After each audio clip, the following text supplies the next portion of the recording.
ಜನ ದುರ್ಮರಣ ಹೊಂದಿರುವಂಥ ಘಟನೆ. ರಾಷ್ಟ್ರೀಯ ಹೆದ್ದಾರಿ 50ರಲ್ಲಿ ರಣಭೀಕರ ಅಪಘಾತ ನಡೆದಿದೆ. ರಾಷ್ಟ್ರೀಯ ಹೆದ್ದಾರಿ 50ರಲ್ಲಿ ನಡೆದಿರುವಂತಹ ರಣಭೀಕರ ಅಪಘಾತ, 5 ಜನ ಸಾವನ್ನಪ್ಪಿದ್ದಾರೆ.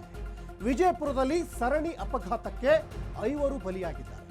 ಇದು ವಿಜಯಪುರ ಜಿಲ್ಲೆಯ ಬಸವನ ಬಾಗೇವಾಡಿಯ ಮನಗೋಳಿಯಲ್ಲಿ ಆಗಿರುವಂತಹ ಘಟನೆ. ಇದು ವಿಜಯಪುರ ಜಿಲ್ಲೆಯ ಬಸವನ ಬಾಗೇವಾಡಿಯ ಮನಗೋಳಿ.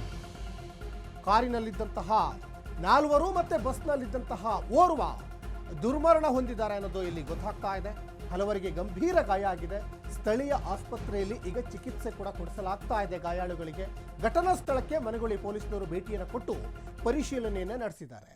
ಕಾರಲ್ಲಿದ್ದಂತಹ 4 ಜನ ಸಾವನ್ನಪ್ಪಿ, ಬಸ್ಸಲ್ಲಿದ್ದಂತಹ ಒಬ್ಬ ಸಾವನ್ನಪ್ಪಿರುವಂಥದ್ದು ದೃಶ್ಯಾವಳಿಯಲ್ಲಿ ಗಮನಿಸ್ತಾ ಇದ್ದೀರಾ. ವಿಜಯಪುರದ ಮನಗೋಳಿ. ಹೇಳಿ ಕೇಳಿ ಇಡೀ ರಾಜ್ಯದಾದ್ಯಂತ ಒಂದು ಕಡೆ ಮಳೆ ಬರ್ತಾ ಇದೆ.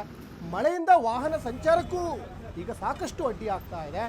ಈ ಮಳೆಯಿಂದ ಇವತ್ತು ಅನೇಕ ಸಮಸ್ಯೆಗಳ ಜೊತೆಗೆ ಡೆಡ್ಲಿ ಆಕ್ಸಿಡೆಂಟ್ ಕೂಡ ಆಗ್ತಾ ಇದೆ. ನೋಡಿ ದೃಶ್ಯಾವಳಿಯಲ್ಲಿ ಗಮನಿಸ್ತಾ ಇದ್ದೀರಾ. ಅಂತಿಂತ ಆಕ್ಸಿಡೆಂಟ್ ಅಲ್ಲ ಇದು.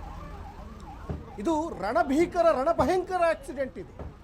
ಕಾರಲ್ಲಿದ್ದಂಥ 4 ಜನ ಸಾವನ್ನಪ್ಪಿ, ಬಸ್ಸಲ್ಲಿದ್ದಂತಹ ಓರ್ವ ಸಾವನ್ನಪ್ಪಿದ್ದಾನೆ ಅಂದರೆ ಇದು ದೊಡ್ಡ ಆಕ್ಸಿಡೆಂಟು. ಜೊತೆಗೆ ಇದೊಂದು ಡೆಡ್ಲಿ ಆಕ್ಸಿಡೆಂಟ್ ಅಂತಲೇ ಈಗ ಪೊಲೀಸ್ನವರು ಪರಿಗಣಿಸ್ತಾರೆ. ದೃಶ್ಯಾವಳಿಯಲ್ಲಿ ಕೂಡ ಗಮನಿಸ್ತಾ ಇದ್ದೀರಾ. ಒಂದಿಷ್ಟು ಪೊಲೀಸ್ನವರು ಸ್ಥಳಕ್ಕೆ ಬಂದು ಸ್ಥಳ ಪರಿಶೀಲನೆಯನ್ನು ಕೂಡ ಮಾಡ್ತಾ ಇದ್ದಾರೆ. ಇದು ವಿಜಯಪುರದ ಮನಗೋಳಿಯಲ್ಲಿ ಆಗಿರುವಂತಹ ಡೆಡ್ಲಿ ಆಕ್ಸಿಡೆಂಟ್. ಕಾರು ಮತ್ತು ಬಸ್ ಕಂಟೈನರ್ ಅಪಘಾತ ಆಗಿದೆ. ಸರಣಿ ಅಪಘಾತ ಆಯಿತು. ಕಾರು ಮತ್ತು ಬಸ್ ಅಷ್ಟೇ ಅಲ್ಲ, ಜೊತೆ ಕಂಟೈನರ್ ಕೂಡ ಡಿಕ್ಕಿ ಆಗಿದೆ. ರಾಷ್ಟ್ರೀಯ ಹೆದ್ದಾರಿ 50ರಲ್ಲಿ ಆಗಿರುವಂತಹ ಅವಘಡ. ಜೊತೆಗೆ ಅಕ್ಕಪಕ್ಕ ಇದ್ದಂಥವರಿಗೂ ಗಾಬರಿ, ಆತಂಕ, ಏನಾಯಿತು ಅಂತ. ಈ ಬಗ್ಗೆ ಹೆಚ್ಚಿನ ಡೀಟೇಲ್ಸನ್ನು ನಮ್ಮ ಪ್ರತಿನಿಧಿ ಆನಂದಿಂದ ತಿಳ್ಕೊಳ್ಳೋಣ. ಆನಂದ್, ಒಂದು ಕಡೆ ರಾಜ್ಯದಾದ್ಯಂತ ಮಳೆ ಬರ್ತಾ ಇದೆ. ಮಳೆಯಿಂದ ಸಾಕಷ್ಟು ಜನಜೀವನ ಅಸ್ತವ್ಯಸ್ತ. ಮತ್ತೊಂದು ಕಡೆ ಡೆಡ್ಲಿ ಆಕ್ಸಿಡೆಂಟ್ ವಿಜಯಪುರದ ಮನಗೋಳಿಯಲ್ಲಿ ಆಗಿದೆ. ಹೇಗಾಯಿತು ಈ ಸರಣಿ ಅಪಘಾತ? ಕಾರು, ಬಸ್ಸು, ಕಂಟೈನರ್ ಒಟ್ಟೊಟ್ಟಿಗೆ ಈಗ ಡಿಕ್ಕಿಯಾಗಿ ದೊಡ್ಡ ಅನಾಹುತ ಆಗಿದೆ. ಹೇಗಾಯಿತು ಅಂತ ಆನಂದ್?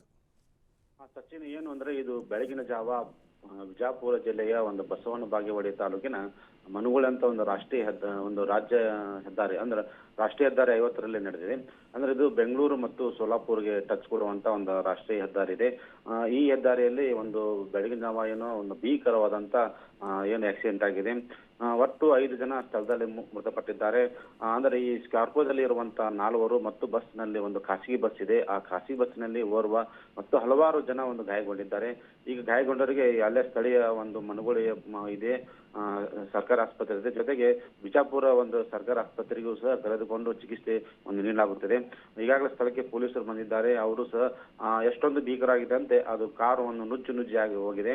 ಅದರಿಂದ ಏನು ಬಾಡಿ ತೆಗಿಲಿಕ್ಕೆ ಸಹ ಒಂದು ಬೇರೆ ಬೇರೆ ಯಂತ್ರಗಳ ಮೂಲಕ JCB ಯಂತ್ರ ಮೂಲಕ ಕರೆಸಿ ವಾಹನ ಪುಡಿ ಮಾಡಿ ಒಳಗಡೆ ಸಿಕ್ಕಾಕೊಂಡಿರುವಂತಹ ಮುತ್ತೈದೆಗಳನ್ನು ಹೊರಗಡೆ ತೆಗೆಯುವಂತ ಪ್ರಯತ್ನ ಸಹ ಮಾಡುತ್ತಿದ್ದಾರೆ.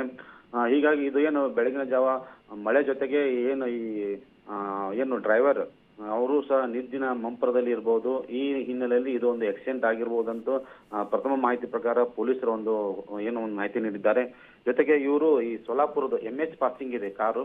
ಆ ಕಾರಿನಲ್ಲಿ ಸೋಲಾಪುರದಿಂದ ಯಾವ ಕಡೆ ಹೋಗ್ತಾ ಇದ್ರು ಅಥವಾ ಈ ಕಡೆ ಬರ್ತಾ ಇದ್ರು ಎಂಬುದು ಮತ್ತು ಯಾವ ಊರಿನವರು ಎಂಬುದು ಮಾಹಿತಿಯನ್ನು ಪೊಲೀಸರು ಈಗ ಕಲೆ ಹಾಕ್ತಾ ಇದ್ದಾರೆ. ಇನ್ನಷ್ಟು ಈ ಮಾಹಿತಿ ನಂತರ ಇವರು ಯಾವ ಊರಿನವರು ಮತ್ತು ಯಾವ ಕಡೆ ಹೋಗ್ತಾ ಇದ್ರು, ಎದಕ್ಕೆ ಹೋಗ್ತಾ ಇದ್ರು ಎಂಬ ಸಮಗ್ರ ಮಾಹಿತಿ ಪೊಲೀಸರು ಒಂದು ತನಿಖೆ ಮಾಡ್ತಿದ್ದಾರೆ. ಆ ನಂತರ ಎಲ್ಲ ಡೀಟೇಲ್ಸ್ ಬರುತ್ತಿದೆ. ಸಚಿನ್, ಧನ್ಯವಾದ ಆನಂದ್ ತಮ್ಮೆಲ್ಲ ಡೀಟೇಲ್ಸ್ಗಾಗಿ. ಒಟ್ಟಿನಲ್ಲಿ ವಿಜಯಪುರದಲ್ಲಿ ಡೆಡ್ಲಿ ಆಕ್ಸಿಡೆಂಟ್ ಆಗಿ ಕಾರಲ್ಲಿದ್ದಂತಹ 4 ಜನ ಜೊತೆಗೆ ಬಸ್ಸಲ್ಲಿದ್ದಂತಹ ಓರ್ವ ಈಗ ಸಾವನ್ನಪ್ಪಿ. ಒಂದು ಕಡೆ ಪೊಲೀಸ್ನವರು ಪರಿಶೀಲನೆಯನ್ನು ಮಾಡ್ತಾ ಇದ್ದಾರೆ, ಇನ್ನೊಂದು ಕಡೆ ಒಂದಿಷ್ಟು ಮಾಹಿತಿಗಳನ್ನು ಕೂಡ ಕಲೆ ಹಾಕ್ತಾ ಇದ್ದಾರೆ ಅನ್ನೋದು ಇಲ್ಲಿ ಸ್ಪಷ್ಟವಾಗಿ ಗೊತ್ತಾಗ್ತಾ ಇದೆ.